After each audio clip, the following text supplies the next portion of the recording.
Kohlberg का नैतिक विकास सिद्धांत, ठीक है। कोहलबर्ग ने अपने नैतिक विकास सिद्धांत में 3 चरण दिए हैं, 3 स्तर दिए हैं, ठीक है।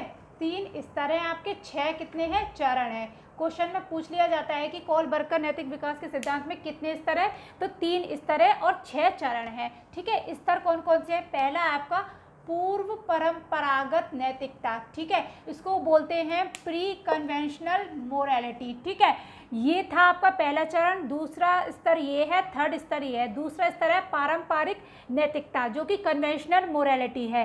थर्ड स्तर है आपका उत्तर परंपरागत नैतिकता जो कि पोस्ट कन्वेंशनल मोरालिटी है, पोस्ट। ओके, अब इसमें 1 बाय 1 फर्स्ट स्तर में आपके 2 चरण है, सेकेंड में भी 2 चरण है, 3 में भी, थर्ड में भी 2 चरण है। तो चरण कितने? 6 हैं और 3 स्तर हैं। चरण है पूर्व परंपरागत नैतिकता, प्री कन्वेंशनल मोरालिटी में आपका पहला चरण है दंड और आज्ञाकारिता अभिविन्यास, जिसको हम पनिशमेंट और ओबीडियंस ओरिएंटेशन बोलते हैं। दूसरा है आत्म पुरस्कार अभिविन्यास, जिसको सेल्फ इंटरेस्ट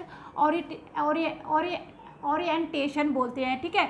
दूसरा है पारंपरागत नैतिकता में आपका है पहला अच्छा लड़का या अच्छी लड़की अभिविन्यास, good boy and good girl orientation. दूसरा है उसमें कानून और व्यवस्था अभिविन्यास जो कि लॉ ऑर्डर ओरिएंटेशन होता है।